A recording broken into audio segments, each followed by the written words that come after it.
Nanti kita akan masuk ke sesi tanya jawab. Silakan Dokter Revino untuk waktu dan tempat untuk materinya. Monggo dok. Baik, terima kasih. Nah, saya share screen dulu ya.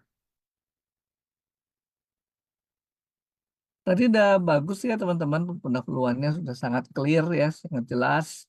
Kita bahas sesuatu yang simple dan semoga memang juga dengan waktu yang singkat ini banyak yang bisa kita pelajari dan mungkin juga nggak terlalu banyak sih kalau mengenai slide-nya ya. Lebih banyak nanti kita tanya jawab aja apa yang menjadi apa namanya pertanyaan-pertanyaan yang tadi ya diharapkan bisa bisa membuat banyak orang juga meningkat pengetahuannya.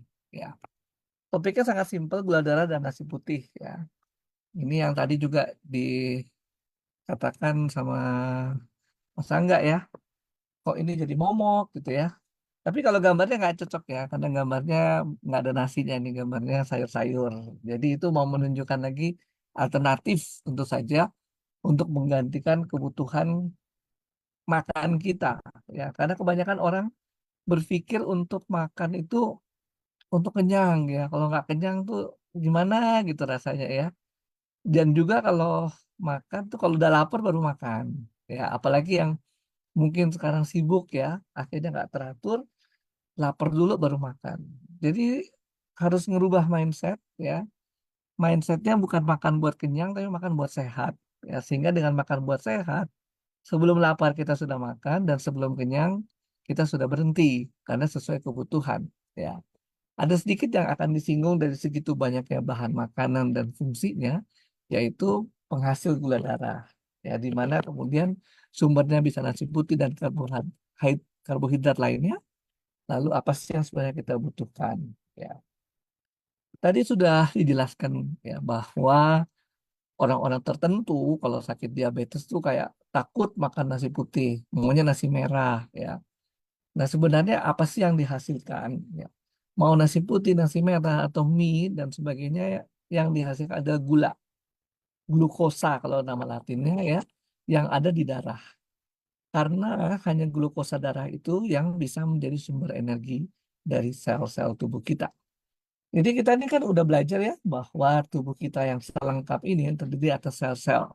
Dan setiap sel adalah satu kehidupan yang kalau kita lihat baik-baik, mereka makhluk hidup. Setiap sel yang perlu aktivitas. Aktivitas dari setiap sel akhirnya membantu aktivitas dari satu jaringan. Aktivitas dari satu jaringan membantu aktivitas dari organ sehingga kemudian fungsi tubuh berjalan baik dan orang itu sehat. Salah satu aktivitas juga yang penting yaitu sel-selnya meregenerasi diri. Jadi yang tua, bukan yang tua ya, stem cell yang ada di dalam tubuh kita membelah diri untuk menjadi sel-sel yang baru. Sel yang tua mungkin akan mati, tapi stem cell itu akan terus meregenerasi diri sampai satu saat stem cellnya juga mungkin sudah tua, habis, tapi anak-anaknya bisa meregenerasi diri dan itu membutuhkan energi selular. Energinya dari mana? Hanya bisa diperoleh dari gula. Ya. Gula dan bukan dalam bentuk karbohidrat yang besar-besar, tapi dalam bentuk gula. Ya. Nah, ini dia kerjaan tubuh kita. Kalau Anda lihat di sebelah kanan atas, ada tulisan carbs, yaitu karbohidrat, dan sumber-sumbernya yang berwarna-warni ini. Ini adalah bahan makanan. Bahan makanan ini kemudian, kalau kita bedah lagi, ada yang namanya karbohidrat. Karbohidrat, misalnya starch ya, starch ini adalah amilum kanji ya, itu ada pada tumbuhan. Misalnya yang jadi apa yang suka sagu gitu itu kanji ya itu adalah starch contohnya di dalam otot tubuh kita namanya karbohidrat itu disebut dengan glikogen itu juga karbohidrat ya dan kalau kita lihat ini ya gambarnya seperti rantai ya rantai yang kalau kita lihat mata rantainya adalah segi enam. Nah ini kalau dibedah lagi gambar yang paling kiri ya atas segi enamnya itu adalah sebuah sebuah rantai ya, rantai yang terdiri di atas 6 buah atom C yang disebut glukosa tadi. Jadi hanya glukosa yang kecil itu yang kemudian bisa diserap tubuh masuk ke dalam sel, lalu itu kemudian dikelola lagi oleh tubuh menjadi sumber energi. Jadi Anda bayangkan ya, kita makan nasi, kita makan karbohidrat tuh nggak bisa begitu saja menjadi sumber energi kita. Jadi harus dikelola menjadi bentuknya gula. Ya. Karbohidrat yang besar, gula yang kecil-kecil ya, segi enam tadi. Ya. Nah, untuk memproduksi gula darah itu sebenarnya utamanya kerja dari saluran cerna. Jadi karbohidrat tadi diolah ya, dipotong-potong menjadi molekul-molekul yang kecil sehingga bisa diserap oleh tubuh kita dan kemudian masuk ke dalam sel menjadi bahan baku untuk sumber energi ya. Mungkin kalau kita pikirkan kendaraan kita misalnya ya, ada yang pakai Pertalite, ada yang pakai Pertamax ya, itu adalah glukosa ya. Nah, tapi itu mereknya beda ya. Nah, glukosa sih sama-sama glukosa ya. Itu yang menjadi sumber energi. Lalu siapa sih yang bekerja pertama kali? Yang bekerja pertama kali adalah gaster mah atau lambung ya. Gaster ini bahasa Latinnya. Dia menerima hasil olahan eh, gigi mulut ya, dikunyah-kunyah-kunyah-kunyah menjadi sangat lumat ya seperti bubur ya. Tujuannya apa? Jadi sumber yang tadi ada kentang, nasi merah, nasi putih itu dihancurkan sampai kayak bubur sehingga kemudian karbohidratnya bisa dipisahkan dari bahan-bahan lain. Bahan lainnya apa sih? Di dalam nasi misalnya ada apa? Ada serat, ada kulit berasnya ya, macam-macam di dalamnya. Ada vitamin juga, dan juga ada lemak, ada protein. Dan itu dipisahkan. Lalu karbohidrat itu sendiri dipotong-potong untuk menjadi gula ya, yang tadi bentuknya segi enam, rantai yang bentuknya segi enam tadi. Itu pertama kali dari mulut masuk ke dalam lambung. Tugas dari saluran cerna kita. Kemudian nanti di dalam usus diserap. Nah, diserap oleh usus halus dan usus besar kita di dalamnya ada mikrobiom. Kalau pernah dengar ya dalam sesi-sesi yang pernah saya bawakan itu mengolah juga molekul-molekul karbohidrat tadi menjadi kecil-kecil. Protein juga dikecilkan menjadi peptida dan asam amino. Lemak juga dikecilkan menjadi asam lemak. Kemudian yang udah kecil-kecil nggak dikecil lagi. Contohnya kolesterol, vitamin itu penghasil pemisahannya. Jadi kenapa sih harus jadi kecil-kecil? Karena itu adalah bentuk yang bisa diserap oleh tubuh, oleh sel-sel tubuh kita di usus. Kalau yang besar-besar nggak lewat dia, nggak bisa lewat. Ya, apa yang terjadi? Ya di sini juga dibantu ada gut mikrobiota, ya, ada otak juga yang bantu mengatur. Kemudian ada sumbu, kalau masih ingat dari otak sampai ke usus sampai ke mikrobiota. Biota itu artinya makhluk-makhluk hidup ya yang ada di dalam usus kita. Lalu kemudian ada sistem persarafan, ya itu semua membantu sistem persarafan seperti vagus, nervus vagus itu yang dari kepala sampai ke seluruh tubuh. Vagus itu artinya pengembara sampai ke bawah ya, sampai ke perut kita. Itu dia mengatur supaya usus kita, lambung kita bisa mencerna si karbohidrat ini, juga yang lain-lainnya. Nah, si karbohidrat, sekali lagi, dari mana dia karbohidrat? Bisa dari mie, bisa dari mihun, bisa dari nasi putih, bisa dari nasi merah, bisa dari roti, gandum, dan sebagainya. Ya. Nah, kemudian setelah itu gula yang diserap oleh usus masuk ke aliran darah, kemudian di hati. Di hati itu masih diperiksa lagi semua makanan-makanan yang diserap oleh usus kita. Kalau ada racun, diikat, dibuang. Ya.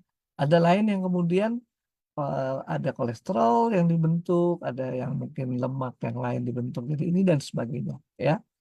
Jadi istilahnya hati itu melakukan quality control. Jadi kalau kita makan nasi, katakan nasinya memang mungkin bukan nasi yang eh, organik, ya sebagian besar dari kita mungkin bukan nasi organik makannya. Dan mungkin di situ ada pupuk kimia, mungkin di situ ada kayak apa insektisida, ya, herbisida, fungisida dan sebagainya. Nah, hati yang melakukan quality control. Sehingga kemudian makanan yang masuk ke dalam pembuluh darah kita, di antaranya adalah gula, itu sudah menjadi bahan makanan yang sehat, ya, yang tidak membahayakan. Itu fungsi hati kita. Jadi sekali lagi dari nasi, ya, apapun nasinya, mau merah atau putih, ya, ini hanya dua itu ya. Kalau nasi hijau, itu karena diwarnain jadi hijau. Nasi kuning diwarnain jadi kuning, ya. Tapi kalau yang benar-benar alami, nasinya yang putih atau merah, ya. Itu kemudian dihancurkan oleh saluran napas menjadi glukosa atau gula, masuk ke aliran darah, di hati dilakukan pengecekan, quality control terhadap semua zat makanan, kemudian dia masuk ke dalam peredaran darah lagi dan diedarkan ke seluruh tubuh.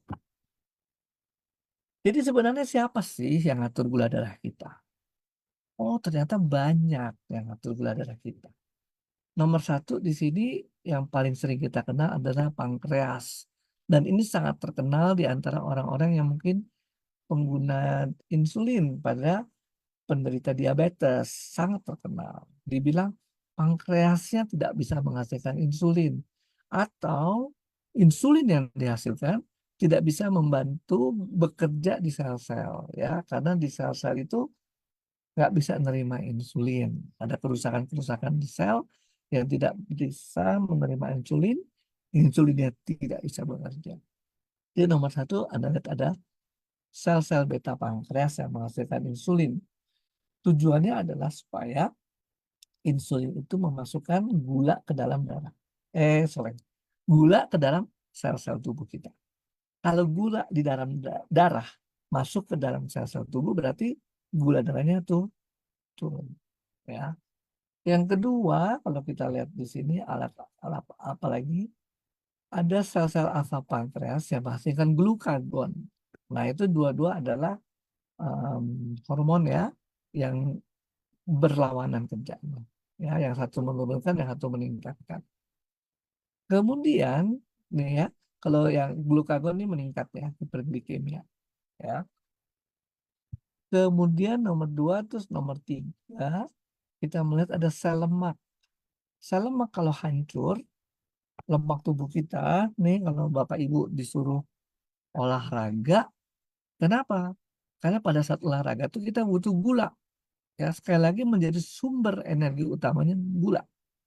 Nggak cukup tadi mungkin yang kita makan, apalagi kalau yang olahraganya sebelum makan pagi. Belum cukup gulanya. Kemudian glikogen yang ada di otot, tadi karbohidrat di otot kita, mungkin juga cadangannya cepat habis. Sehingga kemudian yang dipakai adalah lemak. Ya. Kalau lemak dihancurkan, gula di dalam darah meningkat. Karena itu harus olahraga. Supaya apa? Gulanya masuk ke dalam sel dan dipakai untuk bekerja. Sel apa? Terutama sel otot. Ya, sel otot ini. Kemudian ada hati, hepar. Ya. Hepar juga meningkatkan produksi gula. Ya, dan itu lihat padanya kerjasama dengan otak. Ya, kerjasama dengan otak. Otak juga ada kerjasama dengan sel beta pankreas. Lalu ada namanya kolon. Kolon ini usus besar. Ya, usus besar juga punya kerjasama dengan sel-sel pankreas tadi, beta pankreas tadi, untuk membantu meningkatkan atau menurunkan gula darah.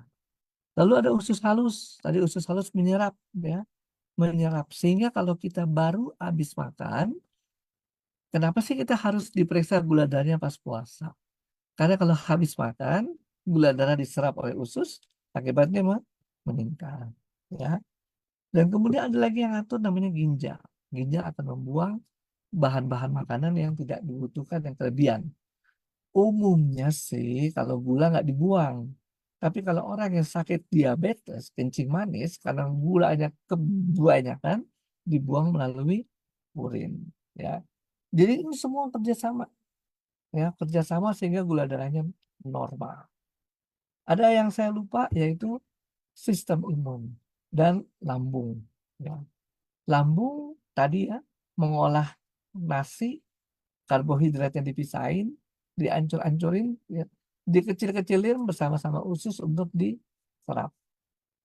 Sistem imun menghasilkan apa? Peradangan. Kalau kita radang, maka gula darah juga meningkat.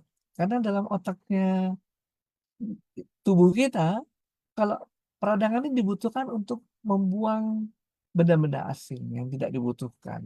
Kuman-kuman penyakit, virus. Jadi perlu energi.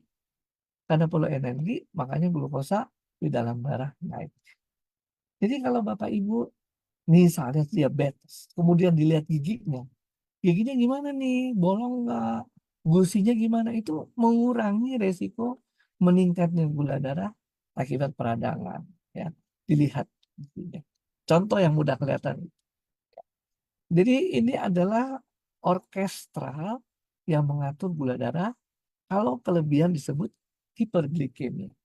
Hiper ya glikemia. Tapi kapan sih disebut diabetes? Disebut diabetes nanti diperiksa-periksa lagi, dilihat juga yang ini, yang itu, HbA1c-nya. Nah, itu baru disebut diabetes dan disebut oleh dokter disebut penyakit.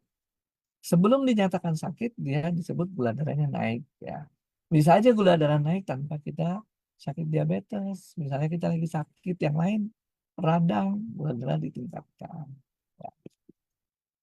Nah, kalau ditanya sekarang gula darah yang mana sih ya, yang lebih banyak gitu ya, nasi putih apa nasi merah?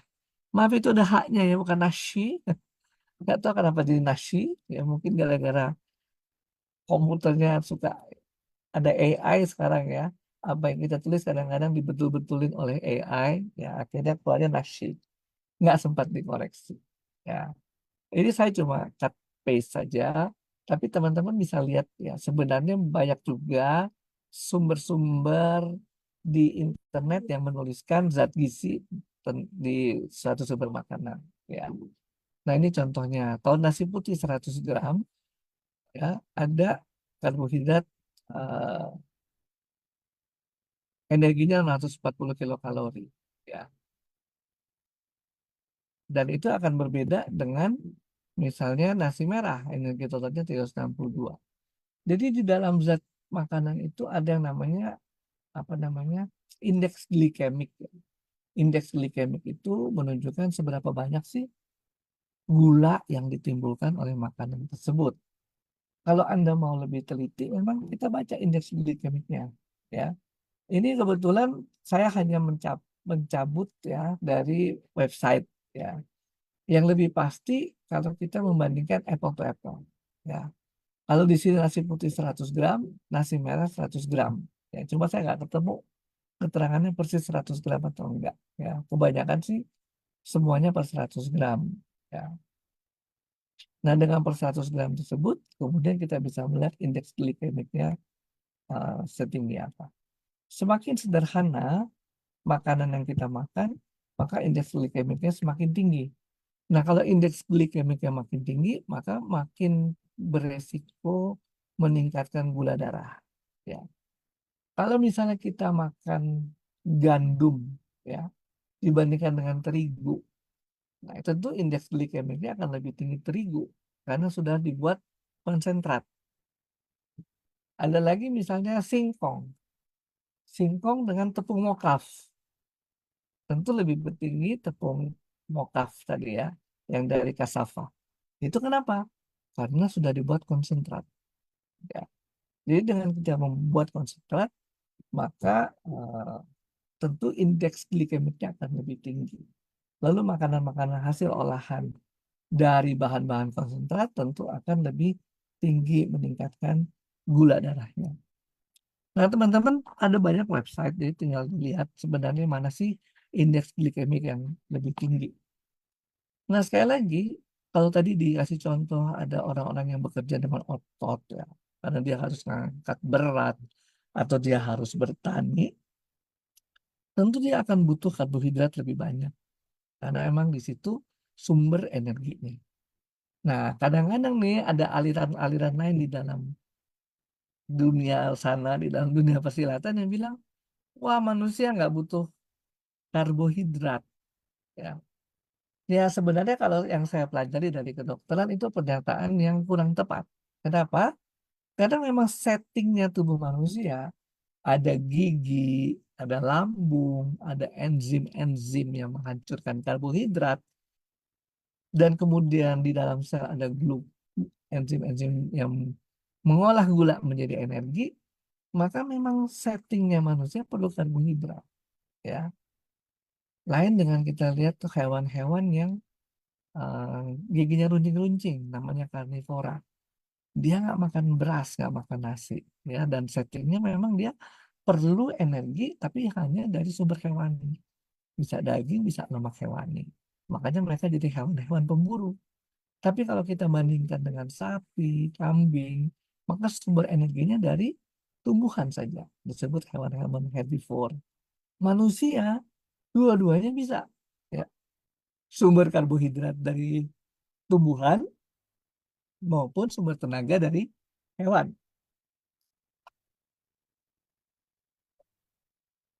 Settingnya dua-duanya bisa. Namun memang kalau kita lihat baik-baik, apa yang juga dipelajari di kedokteran, sumber utamanya bukan daging, sumber utamanya bukan lemak, tapi sumber utamanya adalah dari karbohidrat, dari makanan yang karbohidratnya banyak. Juga bukan dari sayur-sayuran. Itulah setting tubuh kita, ya. Sehingga kalau misalnya ada ide-ide nggak boleh makan karbohidrat, sebenarnya bukan nggak boleh. Yang paling penting adalah makanan yang dikonsumsi, karbohidrat yang dikonsumsi sesuai dengan kebutuhannya. Sekali lagi mindset kita, makanya mindset kita makan untuk kenyang atau makan untuk sehat. Nah, kebanyakan kalau kita makan untuk kenyang, maka yang paling gampang memang makan karbohidrat. Akan cepat kenyang, ya, dan harganya lebih murah. Kalau Anda mengambil suatu diet tertentu, aliran diet tertentu yang tidak makan nasi, tidak makan karbohidrat, katakan sumber makanannya apa? Protein, daging hewani, tentu jauh lebih mahal untuk Anda bisa menghasilkan jumlah kalori yang sama, ya kan? Pasti lebih mahal, ya. Jadi memang setting tubuh kita, ya, karbohidrat. Dan karena karbohidrat ini juga lebih murah daripada sumber-sumber hewani, maka Anda lihat nih orang-orang dengan kemampuan ekonomi yang mungkin terbatas lebih banyak mencari kenyang. Nah, itu saya kenyang dari karbohidrat. Akhirnya makan banyak karbo, ya. Ditambah dengan lemak dan sebagainya, cepat kenyang. Sekali lagi, makanya itu konsep. Ya, konsep apakah kita mau makan untuk sehat atau makan untuk kenyang. Dan sumbernya yang mana? Mau nasi putih atau nasi merah, tergantung kebutuhan kita, satu. Yang kedua, kebutuhan kita itu kita harus lihat, ya. Terus makanannya indeks glikemiknya seperti apa? Mana yang lebih tinggi, ya. Kalau tadi kita sekilas melihat kalori yang ditimbulkan lebih tinggi pada beras nasi putih dibandingkan nasi merah, tentu kita akan ambil nasi merah kalau kita mau mengurangi kalori. Indeks glikemik yang rendah itu yang kita ambil. Ya, jadi teman-teman, em, semua makanan diciptakan Tuhan baik adanya.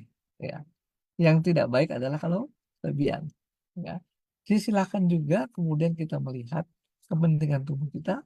Dan kalau tadi juga disampaikan bahwa kita mau yang ini atau yang itu, teman-teman belajar dengan baik, ya. Dengan belajar baik, lihat benar-benar kandungannya, lihat juga seleranya, lihat juga kemampuannya gitu ya. Kemampuannya jangan sampai di luar dari kemampuan finansial misalnya, itu juga nggak boleh, ya. Kadang-kadang memang dengan di label organik, di label lebih sehat, jauh lebih mahal daripada yang biasa-biasa saja. Nah sebenarnya tadi, ya, yang biasa-biasa, katakan beras non organik itu ada quality controlnya, ya, di hati. Yang penting Anda memelihara kesehatan hati, ya, jangan sampai hatinya cepat terus. Oke, mudah-mudahan cukup clear buat teman-teman bahwa baik nasi putih ataupun nasi merah, dua-duanya menghasilkan gula dan menghasilkan kalori, ya. Anda mau yang mana tergantung kebutuhan dan selera pasti juga, dan kemampuan finansial, ya. Nah, sekali lagi, namanya kebutuhan itu adalah sesuai dengan apa yang kita keluarkan ya, bukan pemikiran kenyang. Dan itu harus dilatih dan dilatih dan dilatih terus. Oke, sharing saya mungkin di situ, sampai di situ dulu, dan kita lebih banyak tanya jawab ya. Barangkali ada hal-hal isu-isu yang lebih penting. Ini sudah ada yang angkat tangan nih, Hidayatullah dari Sumeneb. Kita bisa ini nggak ya? Langsung.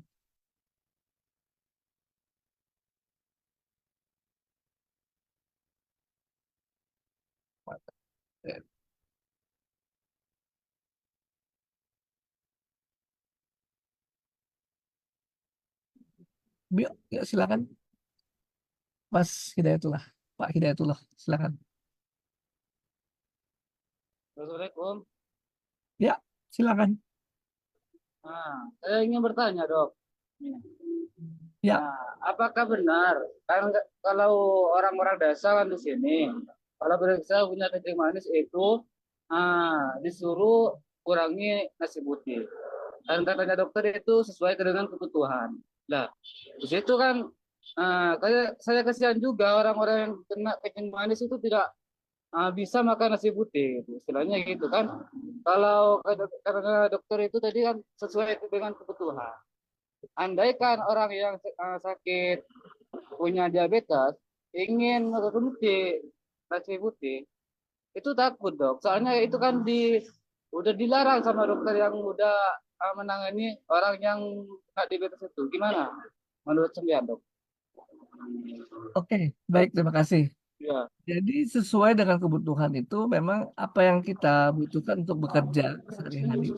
Jadi kalau sebenarnya bukan nggak boleh.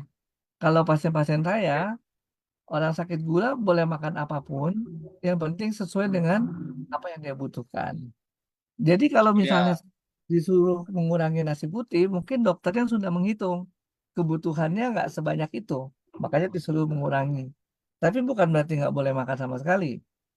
Nanti dia misalnya ternyata dia udah memperoleh tenaga dari minum kopi dengan gula, ya udah, berarti yang nasinya dikurangi. Atau dia kemudian banyak makan apa jajanan yang banyak tepungnya, contohnya gorengan misalnya, maka nasi putihnya dikurangi. Kalau mau nasi putihnya tetap seperti yang sama, berarti sumber yang lain yang dikurangi. Prinsipnya seperti itu, Pak Hidayatullah. Jadi tentu kalau misalnya masih bingung, harus juga dikonsultasikan ke dokter dan ahli gizinya.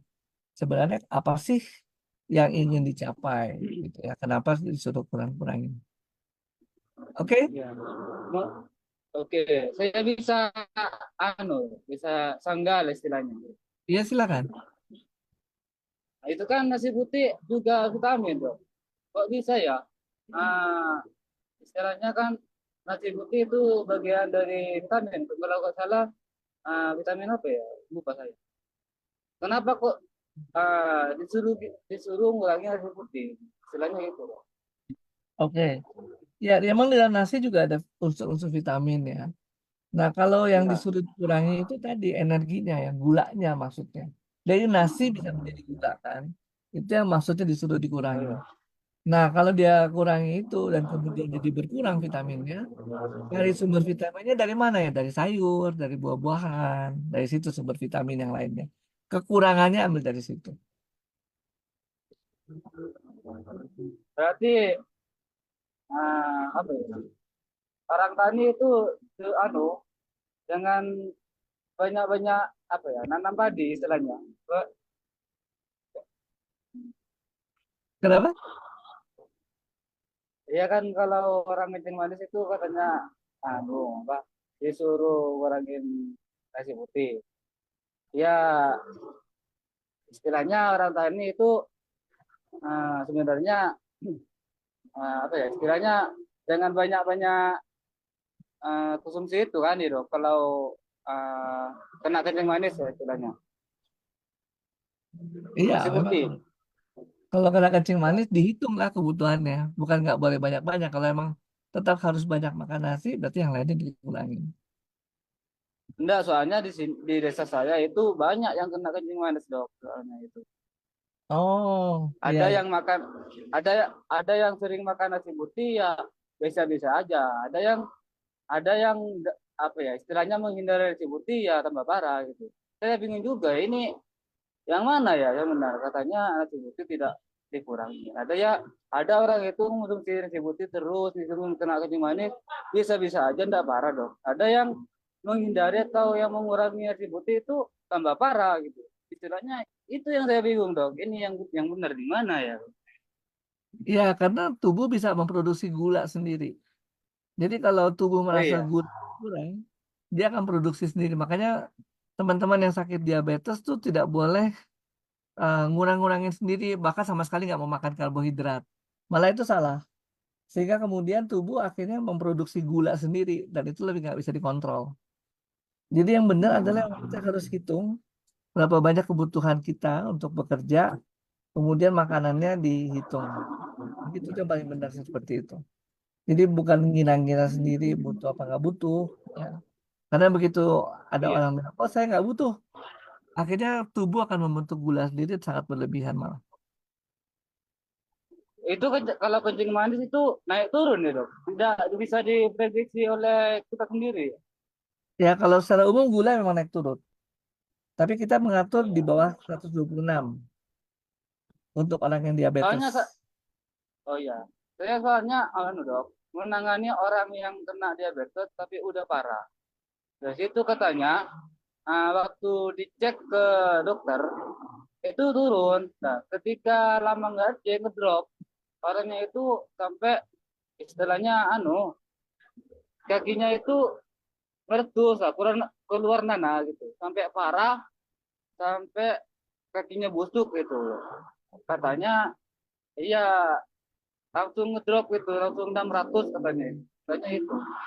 Ya itu nggak boleh ngukur sendiri, mesti ada yang ngukur, Oh iya. baik gula darahnya, ya HbA1c-nya, terus juga makannya mesti dihitung. Kalau makannya ngurang-ngurang sendiri, malah akhirnya tubuhnya berinisiatif bikin gula sendiri malah kelebihan. Akhirnya jadi kakinya busuk. Oh iya. Iya dok. Dok. Oke, Kalau ya dari dulu kalau ya. daerah itu dok. Iya, makasih ya dok. Yuk, Assalamualaikum. Waalaikumsalam.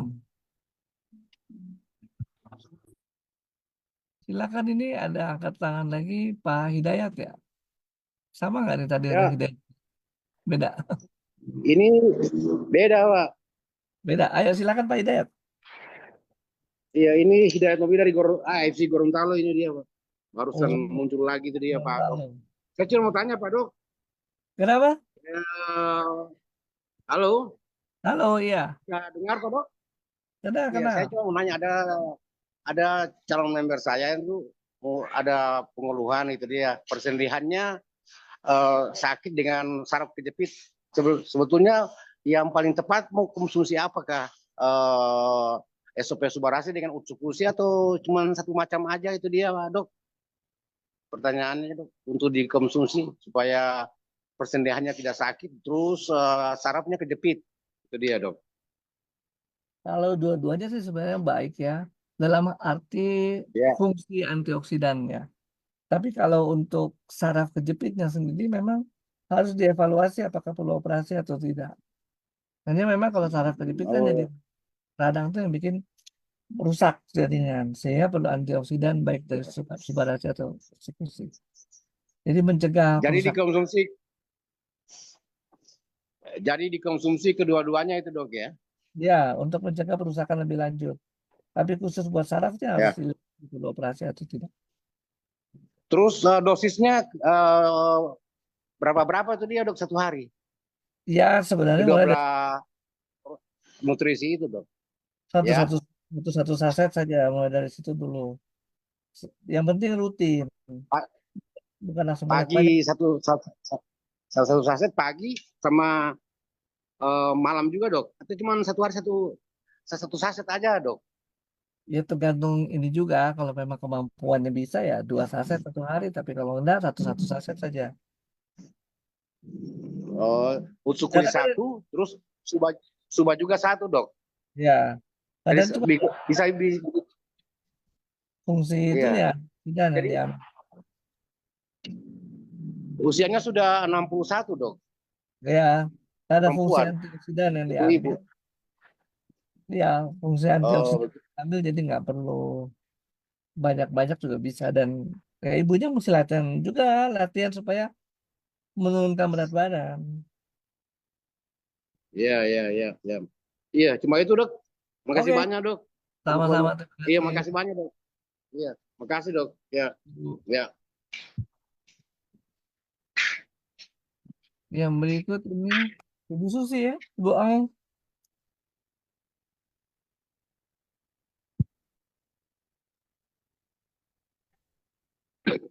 Bisa? Sore dok, Selamat saya sore. kebetulan saya penderita diabetes dok. Usia saya 44 tahun. Ya, Eh, yang ingin saya tanyakan dari tadi dokter bilang kan mengontrol, mengukur karbohidrat yang harus dikonsumsi, yang diperlukan itu, ya. seberapa banyak yang diperlukan. Nah, yang ingin saya tanyakan bagaimana cara ngukurnya gitu dok? Eh, se apa? Saya kegiatan saya sehari-hari itu bikin kue untuk jualan. Udah gitu bangun dari jam setengah 3 pagi sampai malam tidur itu sekitar jam 10 atau jam 11 gitu. Dan kegiatan saya itu aktif selalu gitu dok. BB saya 66 kilo, eh, tinggi badan 158. Nah, cara ngukurnya itu bagaimana dok?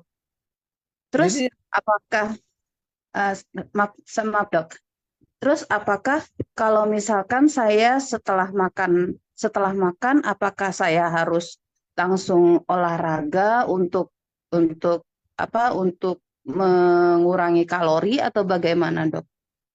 Begitu pertanyaan saya. pertanyaannya sangat bagus ya Bu ya. Jadi untuk menghitung kebutuhan itu memang lebih bagus tenaga profesional lah, dokter atau ahli gizi yang menghitung. Jadi kita tinggal nurut ya. Nah, apa sih yang yang mempengaruhi? Tadi ya nomor satu berat dan tinggi badan yang disebut dengan indeks massa tubuh. Jadi kalau eh, apa namanya indeks massa tubuhnya lebih overweight atau obesitas, maka perlu diturunkan. Nah, menurut yang menghitung dokter atau ahli gizi ya, kemudian berdasarkan apa? Berdasarkan berat badan ideal menurut tinggi badan. Jadi kalau misalnya 158 cm, maka berat badan idealnya mungkin sekitar 58 sampai 60, 63 itu masih ideal. Ya. Nah, kalau lebih dari 63, maka kita mengurangi kalori supaya terjadi defisit ya. Artinya kebutuhan kalorinya lebih besar daripada yang masuk. Setelah itu nanti akan terjadi penurunan dari kebutuhan dari lemak atau mungkin tubuh kita ya, berat badan kita. Jadi satu dari berat badan berdasarkan tinggi badan ya, berat badan ideal. Yang kedua yang mempengaruhi perhitungan itu adalah tadi ya kalau kondisinya memang gizinya berlebih maka akan dicari cara untuk defisit ya. Kemudian kalau sakit maka diperhitungkan sakitnya. Misalnya sakitnya itu akan membutuhkan sekian kalori, maka itu akan menambah ya kebutuhan. Lalu ada yang namanya kalori basal. Jadi kalau kita nggak ngapa-ngapain tidur doang, minimal perlu kalori seperti ini supaya seluruh tubuh kita kebutuhan kebutuhan energinya terpenuhi dan kita hidup. Ya. Itu namanya kalori basal. Jadi ada beberapa macam yang dan berikutnya juga adalah aktivitas kita. Aktivitas ringan, sedang, berat ya itu akan mempengaruhi. Membuat kue mungkin aktivitas sedang ringan sedang kali ya. Karena pasti tergantung nih ngocok telurnya pakai mixer atau pakai tangan. Kalau pakai tangan nggak beres-beres ya kalau pakai tangan. Tapi mixer juga sekarang kalau dulu masih dipegangin sama tangan, sekarang udah ada kakinya ya. Jadi Pakai udah tangan. gitu. Itu kan energi yang terpakai lebih sedikit ya. Kemudian jadi mungkin juga nggak terlalu banyak ya. Apalagi mungkin nanti sambil ngocok telur duduk gitu ya, nggak berdiri gitu misalnya. Jadi makin sedikit.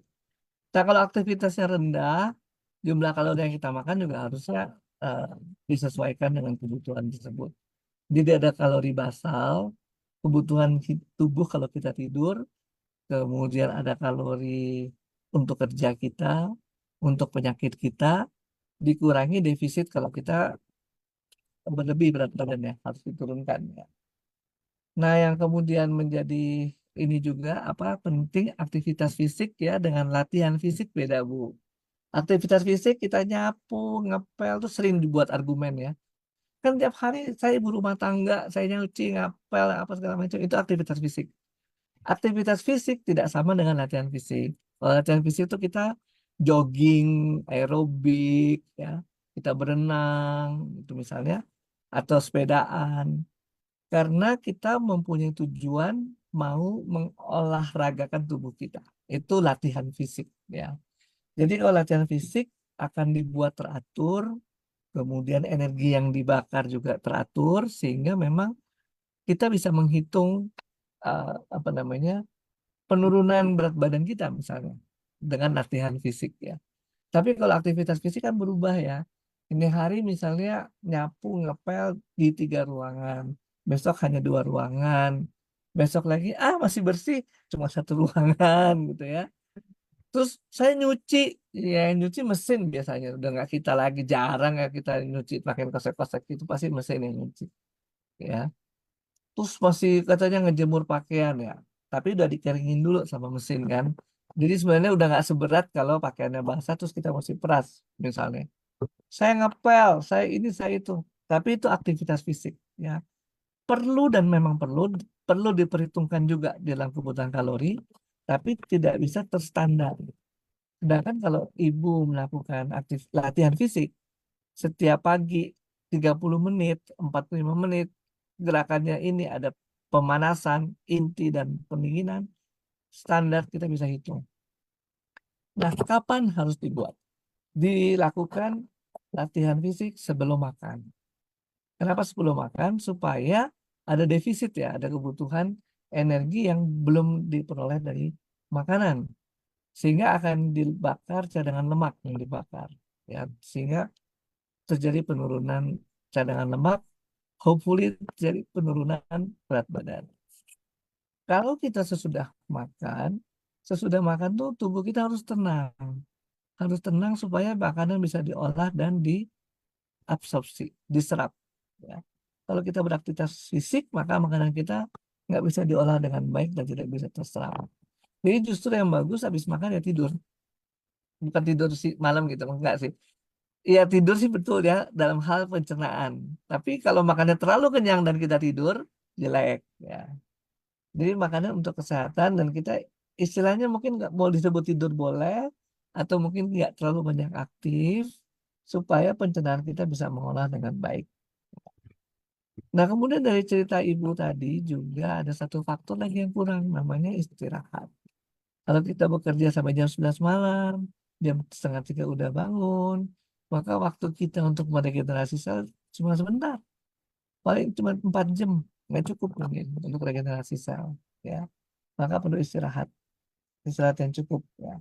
Nah itu memang nggak gampang mungkin ya, tapi tetap harus dilatih dan dicoba ya, supaya kemudian hasilnya lebih optimal.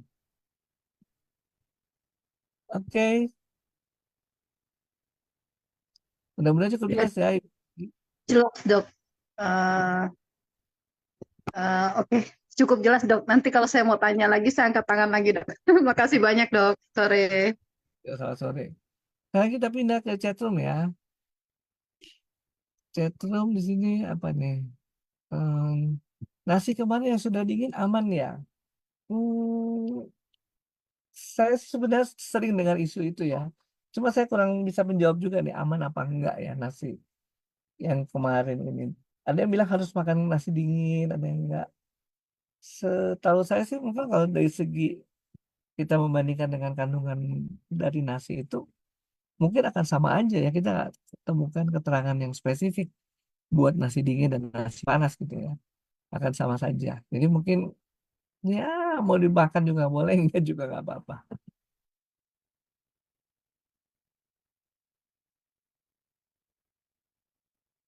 Oke, Yang berikut hobi makan sayur-sayur, ya itu bagus ya. Kemudian pengaruh cara memasak, karena sekarang lebih banyak orang memasak dengan menggunakan rice cooker, sehingga air beras yang mengandung gula bercampur ke nasi. Kalau zaman dulu masak nasi setelah diaron terus dikukus, ya barangkali juga benar ya. Saya sendiri belum pernah ngukur apakah air cucian beras itu banyak mengandung gula atau tidak ya. Kalau memang ada hasil bacaan atau orang lain pernah mengukur, kalau kita cuci beras, maka air cuciannya itu mengandung gula. Atau kalau sekarang kita coba masak dengan rice cooker, setelah kita cuci beras, kemudian direndam, kemudian kita coba ukur gulanya berapa, kalau memang ketahuan berbeda dan tinggi ya, kita percaya dengan hasil pengukuran tersebut. Tapi kalau baru kata orang aja, mungkin kita hanya cukup di was-was aja ya. Belum tentu benar. Sekali lagi, kalaupun misalnya katakan, masak di rice cooker gulanya akan lebih tinggi.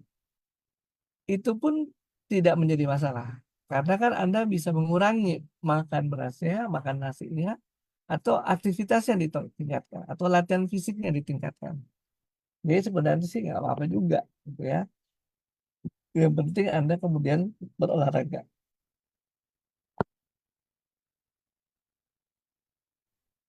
Oke,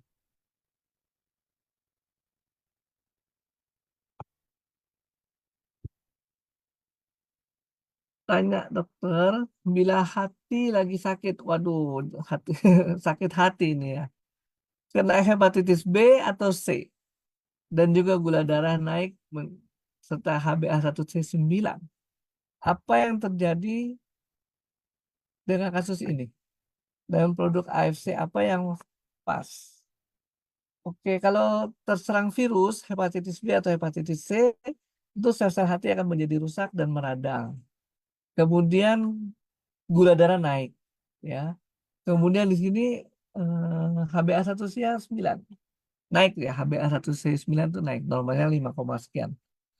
Jadi mungkin sekali kalau kejadian sakit hepatitis B dan hepatitis C-nya kronik, mempengaruhi kadar gula darah, dan gula darah itu yang membentuk HbA1c-nya, ya, sehingga HbA1c-nya tinggi.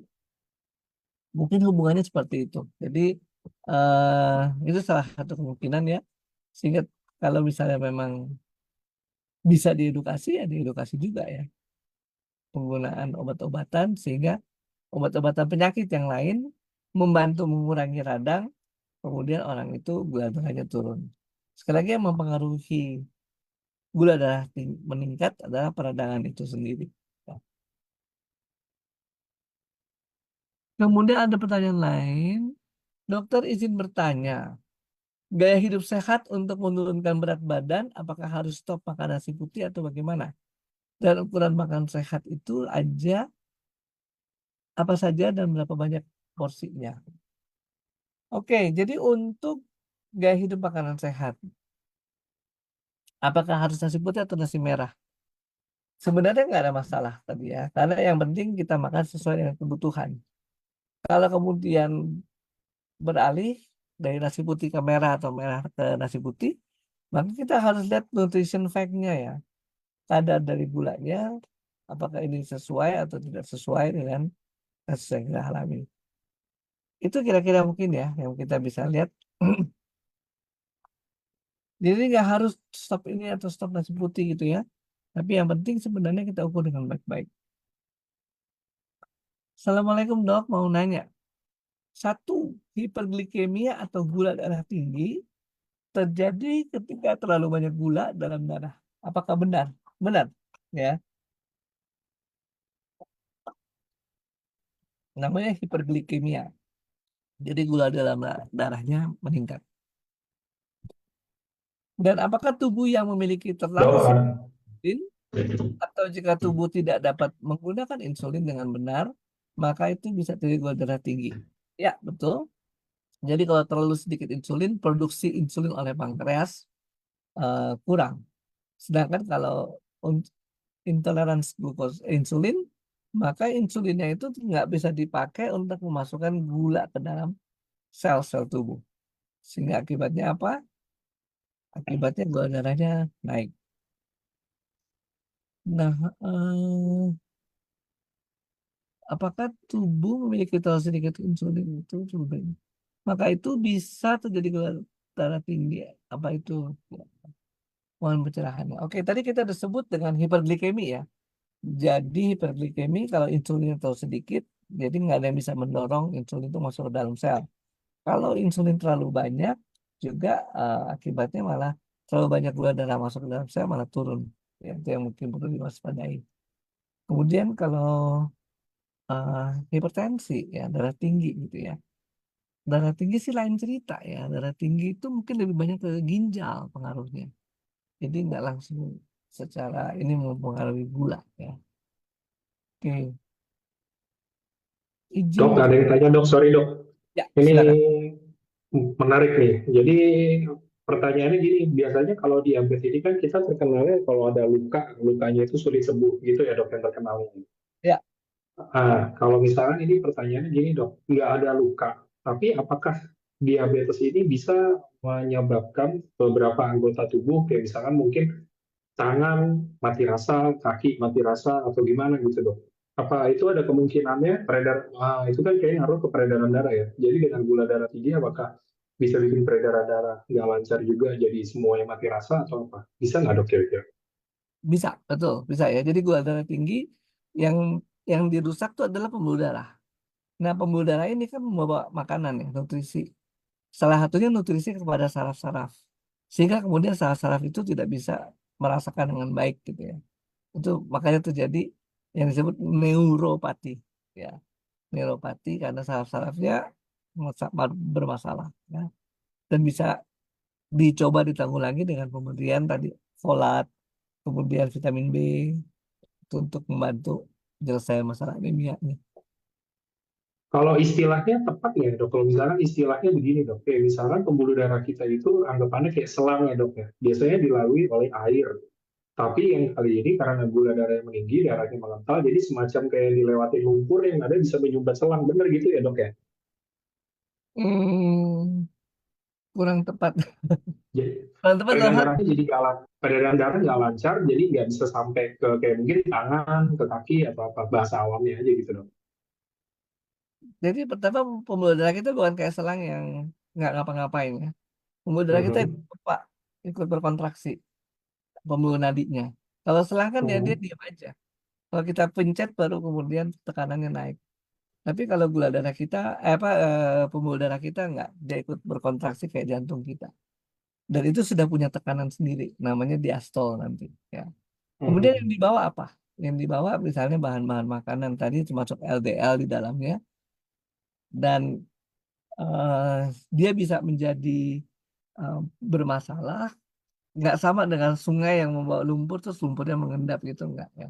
Jadi Mhm. kalau kalau sungai itu belok-belok-belok, ya ada arus, lumpurnya nabrak pinggir-pinggir sungai, makanya jadi mengendap. Tapi kalau pembuluh darah kita ini ada injury sih, ada problem sehingga kemudian lemak-lemak tadi melekat pada dinding pembuluh darah dan kemudian jadi masalah. Jadi ada masalah juga gitu ya pada pembuluh darahnya. Kebanyakan mungkin juga salah satunya namanya sindrom metabolik ya. Itu yang membuat kemudian pembuluh darah kita juga lebih rentan sehingga mudah terjadi tekanan darah meningkat. Oke, pada dasarnya artinya pembuluh darah kita ini elastis gitu ya dok ya? Elastis ya. Dan bisa pompa. Ya, jadi kalau ada beberapa gangguan mungkin yang kadang-kadang dibilang elastisnya berkurang atau apa, lah itu tuh teman-teman ya. Jadi ada pembuluh darah bisa berkurang ya elastisitas bener ya dok ya. Dengan Bisa pola makan yang buruk dan lain-lain, pola hidup yang buruk juga ya. ya, dan umur. Itulah salah satu penyebabnya. Umur juga ya benar.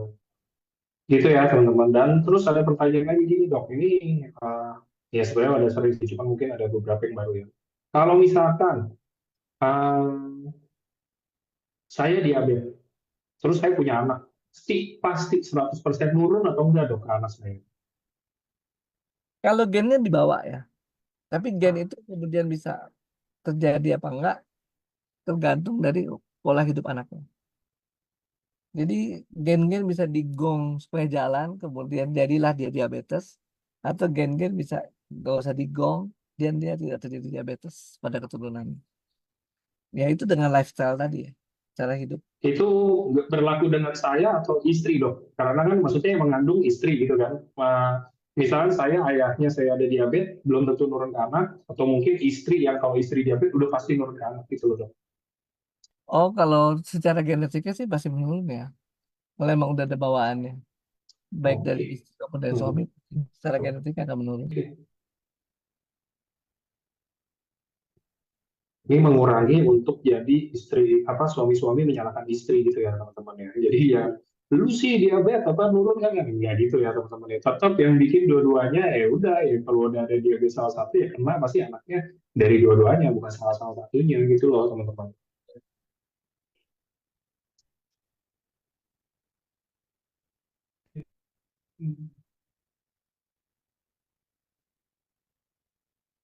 Oke,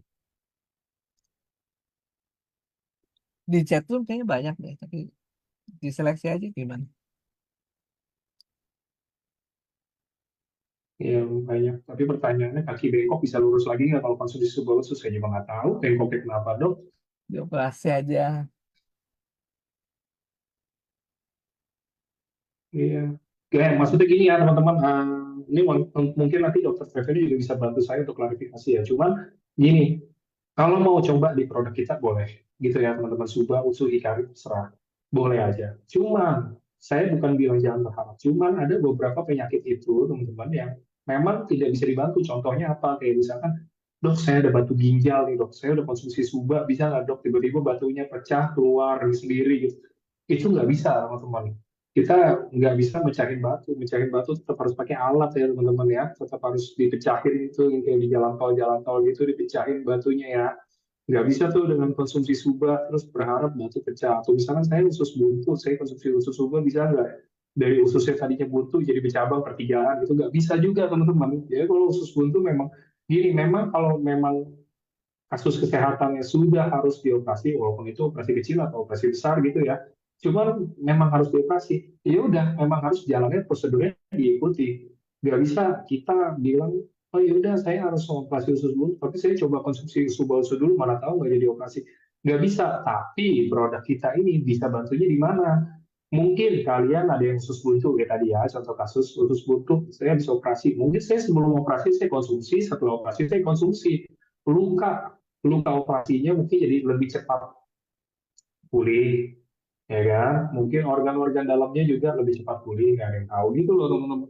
Kita harus cari, kita harus konsumsi produk ini nih untuk apa manfaatnya? Karena satu, kita nggak bisa asal-asalan kayak, wah ini teman saya ada yang mau gabung Diamond tapi dia usus buntu. Saya bilang aja usus buntu bisa sembuh kalau bisa konsumsi ini. Itu nggak bisa. Yang ada kalau kayak begitu, satu, orang itu nggak akan terjadi apa-apa dong. Maksudnya tetap usus buntu ya udah berjalan sebegitunya aja. Yang akan diblame itu adalah Anda yang menghujat, dan satunya lagi adalah produk kita yang kena. Karena terlalu banyak bumbu kalau bahasa kita gitu loh teman-teman. Jadi kita harus kerja benar, kerja jujur. Kalau yang memang bisa, kira-kira ya udah kita bilang bisa. Kalau yang memang nggak bisa, memang harus dioperasi atau apa gitu. Ya udah, kita harus memang ngomong pahitnya gitu loh teman-teman. Karena kita bukan produk dewa gitu loh. Maksudnya kita ini produk kesehatan, apalagi bukan obat juga yang memang tugasnya ini mendukung nutrisi apa yang teman-teman sudah makan, kita amplify, kita lebih kuatkan lagi nutrisinya, bukan untuk mengobati. Walaupun testimoni apa ada yang bilang mengobati, ada yang sembuh jadinya, ya itu kan namanya orang ya, individu berbeda-beda teman-teman. Gitu loh, kita nggak bisa pukul rata semua. Gitu ya teman-teman ya. Hilang ya suaranya. Enggak ada dok, aman. Oh, ya. Yang madu dokter tadi udah baca belum ya dok? Yang mana? Madu Belum, belum. belum. Jadi ini mungkin ini saya perjelas pertanyaannya ya dok ya. Jadi kan kalau madu itu kita tahu itu sebenarnya pemanis alami gitu ya dok ya. Nah cuman kira-kira kalau untuk penderita diabetes apa segala macam, kita udah nggak boleh konsumsi gula, nggak boleh makan nasi putih dan lain. Boleh nggak sih dok diganti madu atau ya diganti madu lah gitu? Tapi harus madu asli ya. Kalau madu yang palsu, tetap aja gula-gula juga. Boleh nggak dok diganti madu untuk pemanis, minum teh, minum kopi atau apa gitu, pakai air madu ini gitu. Ya, sebenarnya pada dasarnya penderita diabetes boleh makan segalanya ya, yang penting dihitung ya. Termasuk madu itu juga boleh dikonsumsi, yang penting dihitung jumlahnya. Artinya nggak boleh berlebih ya. Memang kalau dilihat mungkin kalau madu ini gulanya banyak, kita mesti lihat nutrition fact ya. Dan makanya kita lebih baik menghindari. Jadi sekali lagi, misalnya kita butuhnya 1000 kalori, nah itu yang dibagi-bagi nih. Dari makan nasi dengan lauk-lauk mungkin 500 kalori, makan snack ini 25 kalori, snack ini berapa kalori gitu. Sehingga total kemudian terpenuhi 1000. Nah 1000 kalori ini dasarnya adalah kerja kita. Jangan sampai kita nggak kerja. Kita cuma makan 1000 kalori tapi tidur. Nah itu nggak boleh. Ini madunya itu jadi boleh aja asal sesuai dengan jumlah total yang dibutuhkan oleh tubuh kita. Dengan sehat ya tadi yang madu Oh, yang bagus ya, bukan madu yang kita buatan. kita yang sesuaikan benar ya dok ya. Kita yang sesuaikan, kita tahu kita aktivitasnya seperti apa, seberat apa, dan kita konsumsinya apa gitu ya dok. Benar gak sih dok? Betul. Kita yang sesuaikan. Karena kita yang tahu sih sebenarnya. Jangan jangan kita kerja di depan komputer terus setiap hari 24/7 di depan komputer terus, tapi makannya kayak orang gila. Maksudnya kayak orang gila tuh dalam artian makannya tuh kayak seakan-akan kita setiap hari olahraga, kita setiap hari kerja yang menggunakan otot, tenaga, keringat dan lain-lain gitu loh. Itu dijamin diabetes teman-teman. Gak ada diabetes pun saya jamin itu akan diabetes pada waktunya itu. Percaya deh, gitu ya teman-teman ya. Bukan nyumpain, cuman itu emang karena pola hidupnya nggak sesuai. Itu pola hidup buruk itu nggak selalu negatif dalam artian kayak saya minum alkohol, saya ngerokok, saya begadang, saya tidur malam, setiap hari saya keluar malam dan lain-lain. Pola hidup buruk itu nggak kayak begitu teman-teman. Pola hidup buruk itu adalah pola hidup yang tidak sesuai dengan aktivitas kita sehari-hari. Itu ya. Jadi ini saya lurusin, pola hidup yang buruk itu adalah pola hidup yang tidak sesuai dengan kebutuhan nutrisi kita setiap harinya. Ya misalnya saya sehari cuma butuh sejumput sejumput gula gitu, atau saya cuma butuh 1 sendok gula setiap hari karena pekerjaan saya mungkin nggak terlalu berat, saya nggak terlalu banyak gerak dan lain-lain. Yang menurut saya udah cek ke dokter juga, saya konsult juga ke konsultan untuk bagian diabetes, gula darah dan lain-lain. 1 sendok gula aja cukup mas Angga. Terus tiba-tiba saya setiap hari udah bantu, tiba-tiba saya kilas gitu ya, sehari konsumsi 2 sendok gula, terus udah berjalan selama 6 bulan. Saya pasti diabetes teman-teman. Padahal saya mungkin nggak ngerokok, saya mungkin nggak minum minuman keras, saya mungkin Suaranya hilang? tidurnya juga nggak begadang dan lain-lain. Tapi karena pola hidup saya, suara dokter ada, suara saya Udah, hilang, udah, ada, ada. aman? Aman, oke. Jadi karena pola hidup saya tidak sesuai dengan energi yang saya keluarkan setiap hari. Itulah pola hidup yang buruk, teman-teman. Jadi pola hidup yang buruk itu jangan di dalam mindset kita, saya nggak begadang, saya nggak minum alkohol, saya nggak merokok, saya nggak yang main itu, saya setiap hari kayak gini-gini aja hidupnya. Oh, pola hidup saya udah sehat gitu kan. Enggak, teman-teman. Pola hidup yang buruk itu adalah pola hidup yang tidak sesuai dengan kebutuhan nutrisi dan kalori kita. Itu ya. Jadi ya kalau tadi ada yang tanya gini dong, kalau diabetes itu apakah ada pantangan makan ataukah benar-benar nggak boleh gula sama sekali atau apa? Itu tadi udah dijelasin sama dokter di awal dan saya juga udah ada bantu jelasin juga tadi teman-teman. Nggak, ini juga baru penderita diabetes itu sebenarnya nggak ada pantangan makan apa-apa, hanya semuanya harus dihitung. Ya dong, nggak mungkin kamu dihitung. Kalian udah sakit diabetes, kalian udah punya penyakit, itu kan diabetes itu kan sebenarnya kan penyakit yang uh, jangka panjang ya. Nggak tiba-tiba saya sekarang konsumsi gula 1 truk terus besok saya diabetes, nggak begitu ya teman-teman ya.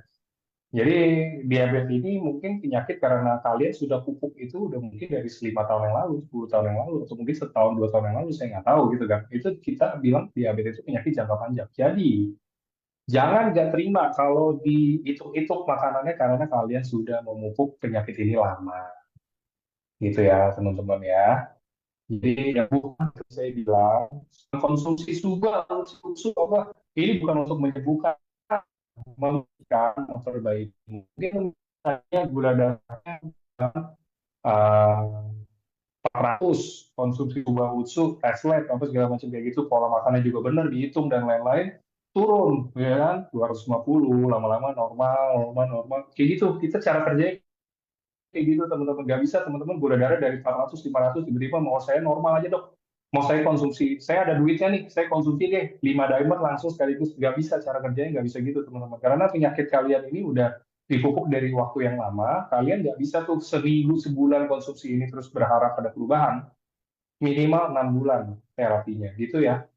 Itu jelas dulu, minimal 6 bulan. Kalau ada yang kurang dari 6 bulan sudah terkena perbaikan, puji syukur kepada Tuhan. Kalau misalkan belum, dilanjutin sampai 6 bulan. Kalau sudah ada yang 6 bulan belum ada perbaikan, artinya penyakit kalian berat, dilanjutin lagi. Gitu aja teman-teman.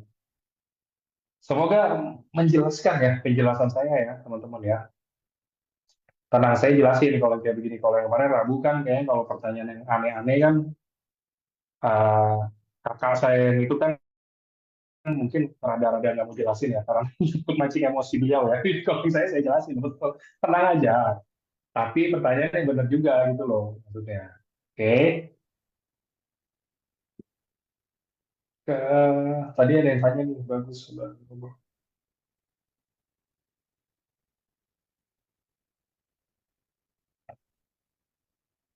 Dan kalau mau tanya teman-teman, kalau bisa yang jelas ya, ini saya kasih contoh satu, ada yang bertanya kurang detail menurut saya, bukan nggak jelas, kurang detail aja. Izin bertanya, saya kemarin sempat kasih produk AFC ke anak yang sakit, terus orang tua dari anaknya sempat bertanya balik ke saya ketika anaknya sudah mengkonsumsi AFC.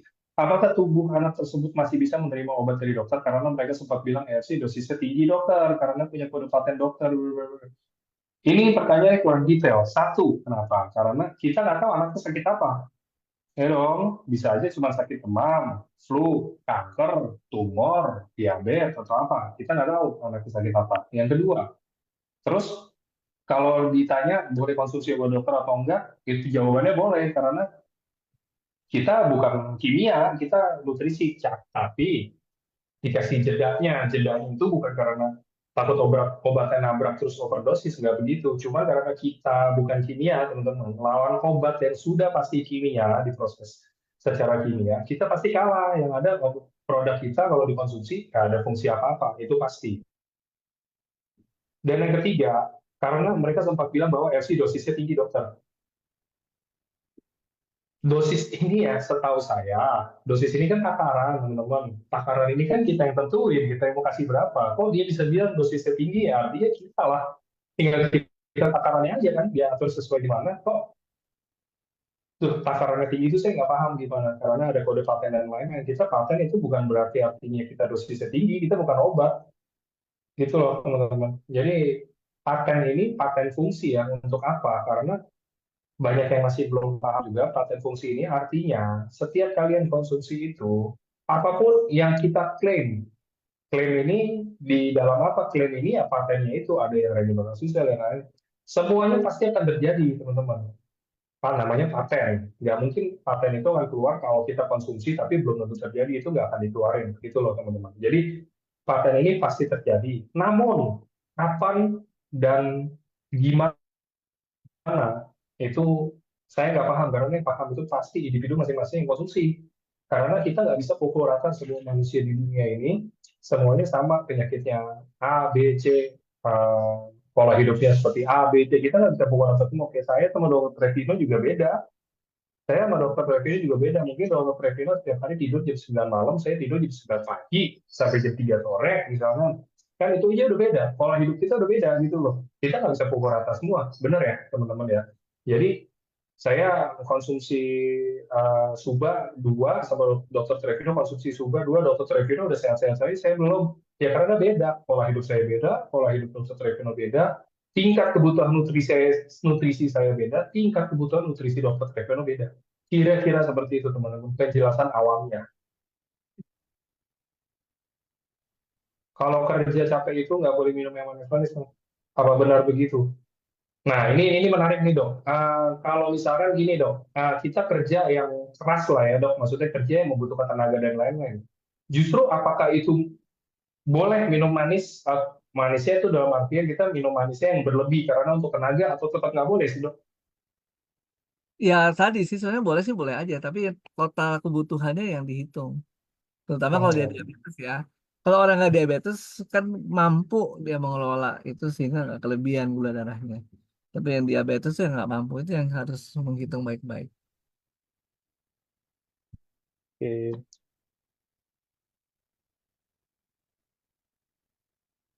Nah ini, jadi kita masuk beberapa pertanyaan terakhir aja ya dok ya, nggak apa-apa ya dok. Ya, Ini ada yang tanya, dok, izin tanya, untuk yang gagal ginjal, udah cuci darah 2 kali seminggu sekarang, kira-kira makanan apa saja yang wajib dipantang? Itu dulu aja dok. ya. Kalau cuci darah sebenarnya sih ada perhitungan terutama tentang protein ya. Dan itu bukan dipantang sama sekali nggak boleh makan, tapi jumlahnya yang dibatasi. Basah aja dok. Kalau yang lain-lainnya sih, yang saya mungkin yang paling penting itu yang protein. Ya. Yang lainnya sih nggak apa-apa. Tetap ada perhitungannya tapi.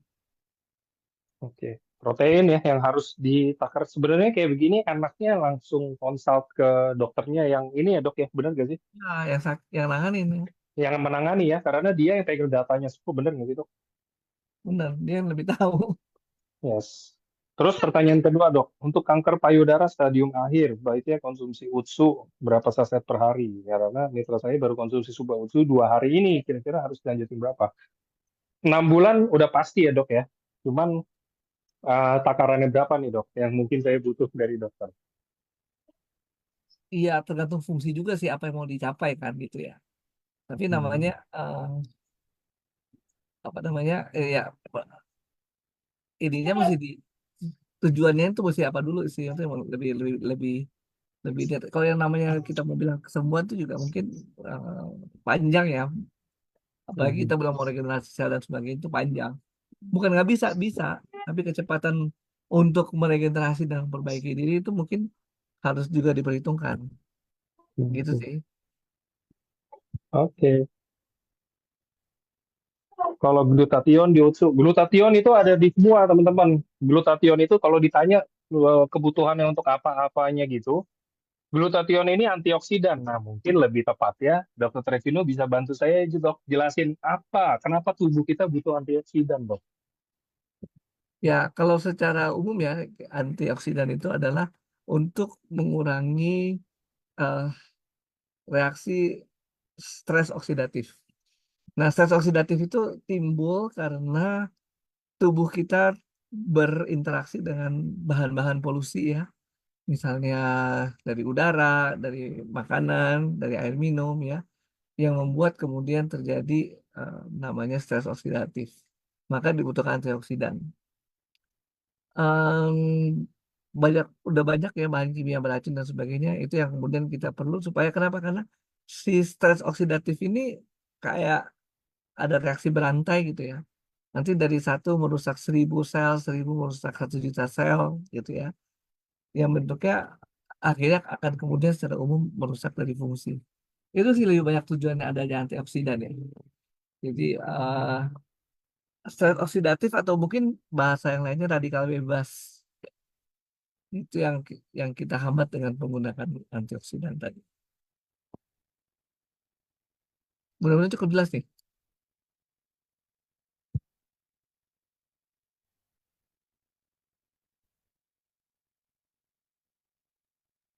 Oke, dok.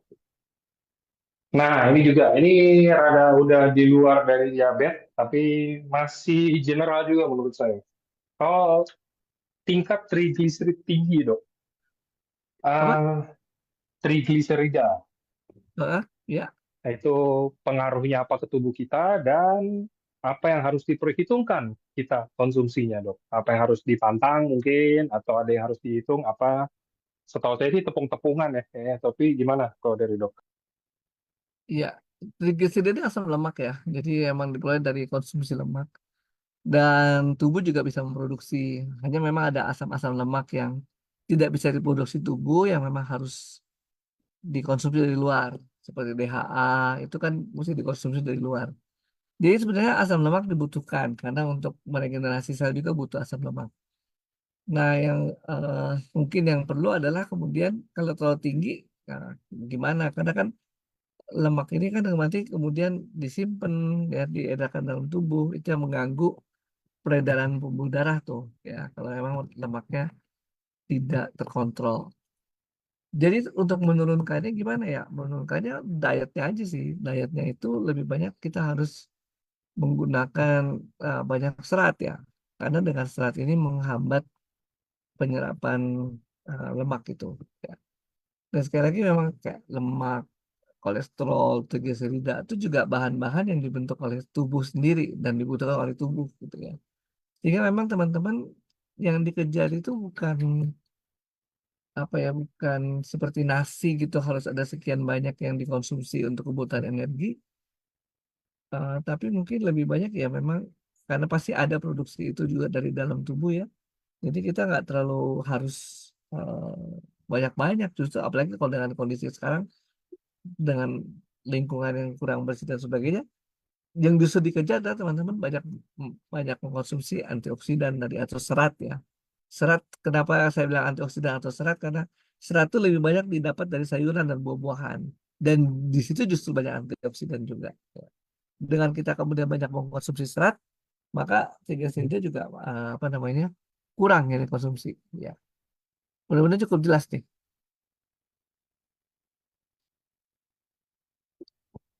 Jadi dampak trigliserida tinggi itu terutama ke pembuluh darah ya. Pembuluh darahnya jadi kurang lah elastisitasnya fungsinya tadi. Dan itu yang menyebabkan kemudian jadi timbul banyak penyakit-penyakit yang dasarnya adalah gangguan dari pembuluh darah. Oke dok, pertanyaan terakhir. Ada yang tanya, dok kalau gagal ginjal kan katanya tadi harus dibatasi protein. Nah, setahu saya katanya kalau Subarasinsu itu terbuat dari ikan salmon, sedangkan salmon itu kan tinggi akan protein. Apakah pertanyaannya yang pasti protein dan peptida itu sama? Ya, istilahnya dalam hal ini secara kimia beda ya. Karena peptida itu adalah potongan protein yang kecil ya. Potongan-potongan. Jadi kalau protein itu molekul yang besar, sedangkan yang peptida itu kecil. Nah, yang kecil-kecil ini ada misalnya dalam konteks produk AFC ini diserap oleh tubuh yang kemudian menjadi bahan aktif sebagai peptida itu. Nah, itu berbeda dengan protein secara umum ya, yang kemudian yang dikhawatirkan pada orang-orang yang sakit ginjal itu uh, protein itu sebenarnya dibentuk oleh tubuh ya, dibentuk oleh hati ya. Kemudian terjadi kekurangan, bocor, lepas pada saat sakit ginjal sehingga kemudian nanti menimbulkan bengkak-bengkak di tubuh. Yang paling dikhawatirkan seperti itu sih dari protein. Nah, dibatasi memang supaya mungkin di dalam ininya nggak berisiko terjadi bengkak-bengkak itu. Ya, karena emang bengkak-bengkak itu yang menimbulkan eh, eh, karena protein di dalam darahnya yang menyebabkan seseorang yang sakit gagal ginjal misalnya jadi bengkak gitu ya.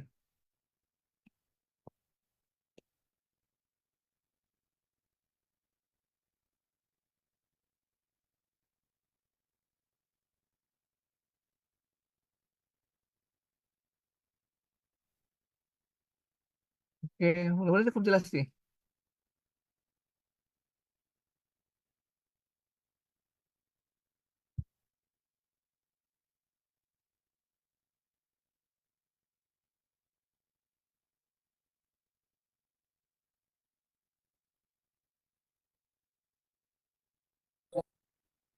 Halo, Halo, halo. iya, Dengeran dok? oke, Halo? iya ya, Ya, kedengar. thank you dokter sharingnya dan thank you juga untuk teman-teman semuanya untuk waktunya dan semoga bermanfaat untuk seminar kesehatan hari ini. Semoga bisa membantu kalian dalam kasus-kasus kesehatan yang mungkin lagi dialami dan lain-lain. Itu aja teman-teman. Terima kasih dokter. Sekali lagi terima kasih teman-teman semuanya. Selamat sore. Sama-sama, terima kasih, selamat sore.